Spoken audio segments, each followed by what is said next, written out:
Devastating Beijing floods, vehicles swept away, bridges collapse, and several bodies have been found on the streets. Truck driver claims police backing down. "Force us, we'll take you to hell together." Beijing introduces anti-terrorism law. Mandatory ID checks upon leaving home spark panic.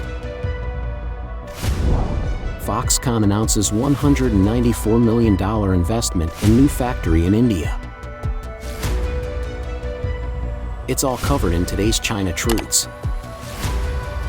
Devastating Beijing floods, vehicles swept away, bridges collapse, and several bodies have been found on the streets.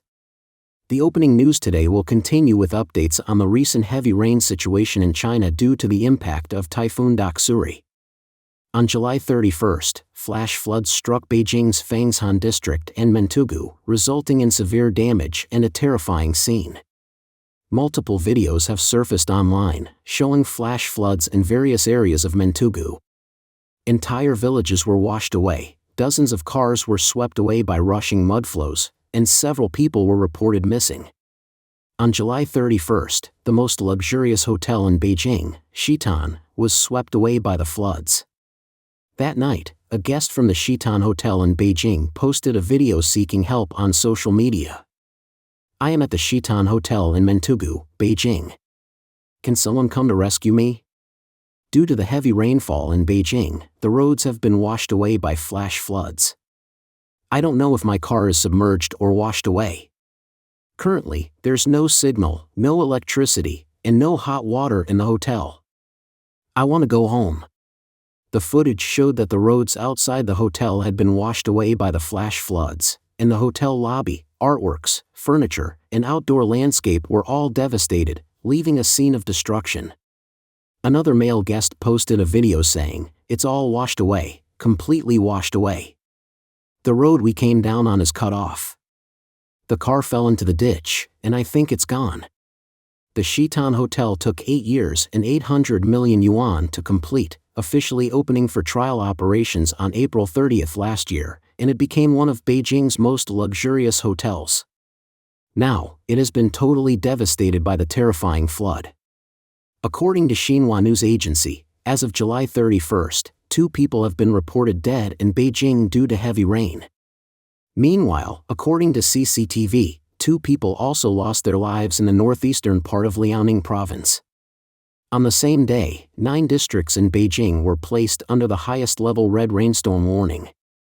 It is expected that the heavy rainfall will continue until August 1st, exacerbating people's concerns about the risks of floods and landslides. In Beijing's severely affected western district of Mentugu, 2 individuals were found unresponsive in the river. In addition, several bodies have been found on the streets, and floodwaters poured into parking lots, washing away warehouse goods. Mainland media reports that water levels have surged in Beijing's Fangshan district's Shidu area, causing a bridge to collapse. As previously reported, in Zakudian town, a distribution center was inundated by floods, trapping 80. According to the official newspaper Beijing Daily, Beijing's municipal water group announced on the evening of July 31st that the dam at the Mentugu Qingzi water plant was breached, and the water distribution machine room was flooded, resulting in a complete water outage at the plant. This has affected about 150,000 households in areas like Mentugu and Mencheng. Currently, 45 emergency water supply trucks are providing water to the affected areas, prioritizing places such as nursing homes and hospitals. According to the Beijing Youth Daily, Mentugu district, including towns like Wangping and Maifengshan, has lost all communication with the deep mountain areas upstream along the Yongding River. Xinhua also reported that communication signals have been disrupted in 62 villages across 7 towns, including Hebei, Nanjiao, and Xianling in Fangshan district. Many netizens in Beijing have expressed that not only Mentugu but also several towns in Fangshan district have lost communication and cannot be contacted. Numerous users are urgently seeking information about missing persons on Weibo. However, some netizens believe that Mentugu's situation is more severe because its infrastructure has been largely destroyed. Beijing's Water Affairs Bureau issued a notice stating that all rivers in the city are currently experiencing flooding and advised citizens to stay away from all rivers and flash flood channels. Tianjin prepares for flood discharge to safeguard Beijing. Dawangbao residents evacuate overnight. According to a report from Tianjin's official media, Beibei.com, the authorities in Tianjin have issued a notice saying that the water level of Qingyuan Bay has surged and reached the flood storage level. The flood storage and detention area, which is situated near Qingyuan Bay in Dawangbao Town, Wuqing District, is now on standby, ready to be used. This report has been taken down now. There's a report from Jiemian News stating that on the afternoon of the 30th, around 2 p.m., folks in Dawangbao Town had already started evacuating. Some social media posts even mention the evacuation process, with people saying, the loudspeaker kept repeating, if you have family, go with them, if not, go with friends. Beijing is diverting floodwaters, and Wuqing's Dawangbao is getting ready to help by releasing floodwater for Beijing. Later that night, there was a video showing the loudspeaker addressing residents in buildings that were still lit up, urging them to evacuate as quickly as possible if they hadn't done so yet.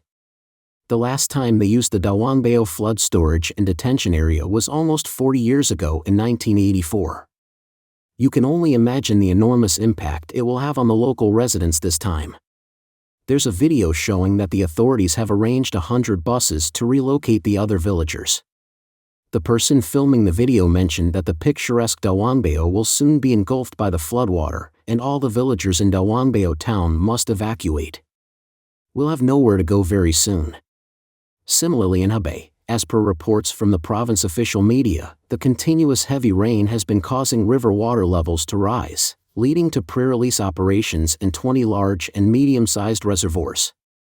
Information circulating on the internet indicates that in various rural areas of Hebei and Tianjin, the authorities are on standby, ready to breach embankments and release floodwaters at any moment to ensure the safety of key cities. Xiong'an's millennial plan faces embarrassment. Buildings turn into waterfall veils, garages submerged. The Xiong'an New Area, touted by the official Chinese Communist Party, CCP, as the project of the millennium and a national priority, is located in the eastern part of Baoding City, Hebei Province. The media depicts it as a highly modern city officially designated as a focal point for relocating non-capital functions from Beijing. However, the recent torrential rain on July 30th and 31st has caused buildings to turn into water curtain caves, and certain areas have suffered from waterlogging. Under the heavy downpour, a certain residential area in Xiong'an got flooded, leading to kids rowing boats downstairs, with the water reaching about half a meter deep and forcing residents to wade through it for their daily commute. A viral video shows that Beijing Daxing International Airport, which was newly built a few years ago, has turned into a vast expanse of water, with several airplanes parked in the water. Similarly, Beijing Capital International Airport is also unable to operate normal takeoffs and landings, and some flights have been forced to make emergency landings at other airports. Unusual phenomenon witnessed amid Beijing floods, colors of light clusters behind clouds keep changing. Before the torrential rains poured down on Beijing, causing widespread and severe flooding in the country's capital, on the night of the 29th, a massive and peculiar light phenomenon appeared in the Beijing sky, continuously changing colors behind the clouds, displaying shades of purple, blue, green, red, orange, and more. Many netizens noticed this strange celestial event and hurriedly recorded it with their smartphones, sharing it on social media platforms. One video, taken from a specific angle, shows a large, black, pillar-like object obstructing the light cluster. Beijing's netizens who recorded the phenomenon were inquiring about what it could possibly be. On Twitter, one user composed a poem hinting that the torrential rain combined with this strange phenomenon might be an omen of the Chinese Communist Party's downfall, torrential rain pouring over the city of Beijing, an omen of our nation's manifestation. The Chinese people endure numerous hardships, standing together to embrace freedom's liberation. While Doksuri continues to weaken, Typhoon Cannon is approaching and is expected to hit the densely populated coastal areas of China this week. Authorities have expressed concerns that Typhoon Cannon may cause additional damage to crops, including corn, which have already been affected by the impact of Doksuri. Truck driver claims police backing down, force US, will take you to hell together. On July 30th, a Twitter account named @Michael59206407 posted a video showing that a traffic police officer is stopping a large truck on the road, and the truck driver angrily questions the officer, "I just want to know if the law is fair." The law forces 90% of the industry to break the law. Do you even know? The police officer asks, "Can I check?" The truck driver replies in anger, "One day, you'll drive us to death." Let me tell you, in this society, everyone is under immense pressure, and none of us want to live anymore. If you mess with us, I'll gladly die with you. You and a few others can all go to hell together, you got it. One day, I'll step on the gas pedal and run you to hell. At this point, another police officer hurriedly says, "It's okay, he doesn't have any cargo, he can go." The involved police officer also says, "If there's no cargo, then let him go."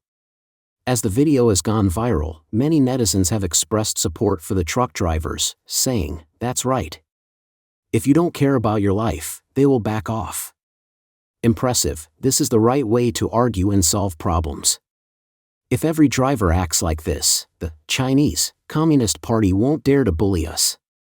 The Chinese economy is facing a downturn, and it has become an open secret that the Traffic Police Department relies on arbitrary fines to generate revenue. There are even rumors that each traffic police officer has a monthly fine quota to meet. Under such severe financial incentives, truck drivers have become targets of the traffic police for fines. The livelihood of truck drivers has become increasingly difficult, leading to growing animosity, which has resulted in a series of retaliatory incidents.